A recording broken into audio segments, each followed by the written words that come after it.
বন্ধুরা, 14 শাক চলে এলো। সেই 14 শাক নিয়ে আজ আমি আপনাদের সাথে চলে এলাম। প্রথমেই আমি দেখাচ্ছি কুলেখাড়া। ভালো করে পাতাটা দেখে নিন।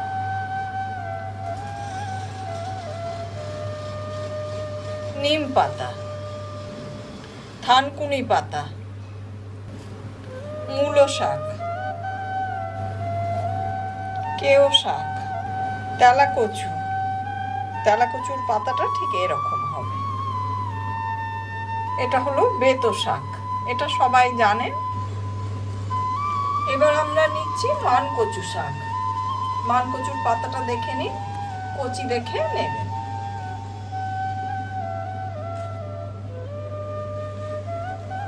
এটা হলো গুলঞ্চ শাক।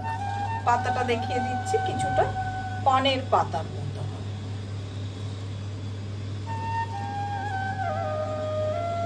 ভালোভাবে দেখে নিন।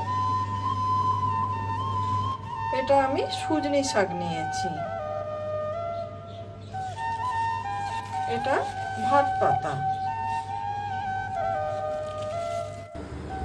এটা জয়ন্তী শাক। এই ফুলটা দেখে নিশ্চয়ই চিনতে পাচ্ছেন, এটা সাঞ্চে শাক। আমি পরিষ্কার করে ধুয়ে নিয়েছি। এটা কিন্তু আগাছার মধ্যেই হয়। 14 শাকের বেশিরভাগ শাকই কিন্তু আগাছার মধ্যে হয়। আর এগুলো এরকম একটা একটা করেই নেবেন, অতিরিক্ত বেশি নেওয়ার কোনো দরকার নেই। তাতেই 14 শাক হয়ে গেছে। আমি আপনাদেরকে পরপর রেখে দেখিয়ে দিচ্ছি। এছাড়া আছে কাঁটা নোটে। আমি আরও একবার আপনাদেরকে 14টা শাক কাউন্ট করে বলে দিচ্ছি।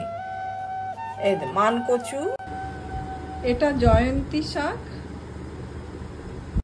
এটা তেলাকচু, এটা কেও, এটা বননোটে, এটা ভাট পাতা, এটা হলো গুলঞ্চ, এটা সুজনি, সাঞ্চে শাক,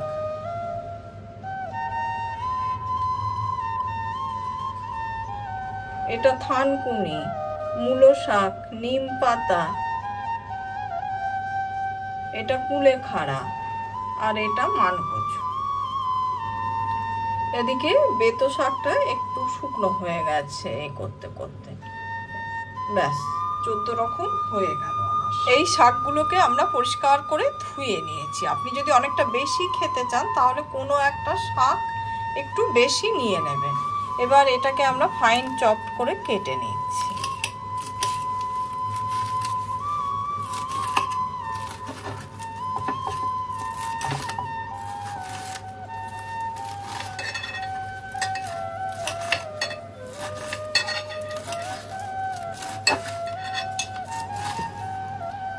কড়াইতে অল্প করে সর্ষের তেল দিয়ে দিচ্ছি। সর্ষের তেলটা গরম হয়ে গেছে। দুটো শুকনো লঙ্কা দিয়ে দিচ্ছি, সেই সঙ্গে সর্ষে দিয়ে দিলাম।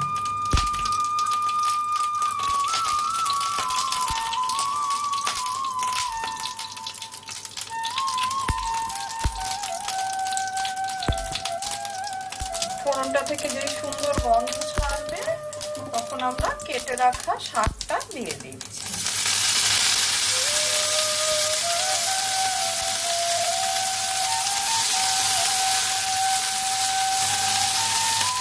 অল্প করে হলুদ দিয়ে দিলাম।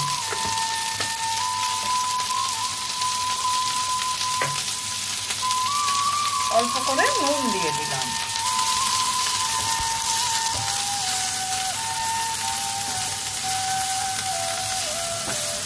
আমি যেহেতু অনেকটা বানাবো না, তাই অল্প করে এই শাকটা ভেজে নিলাম।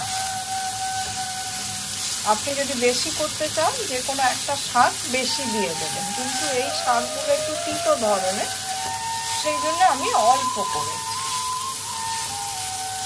ভাজা হয়ে গেলেই 14 শাক আমাদের হয়ে যাবে।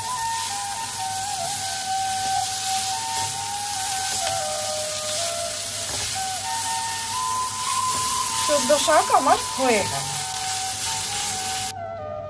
আমার এই 14 শাকের রেসিপিটা যদি ভালো লাগে, লাইক, শেয়ার, কমেন্ট আর সাবস্ক্রাইব করতে ভুলবেন না আমার চ্যানেলটা।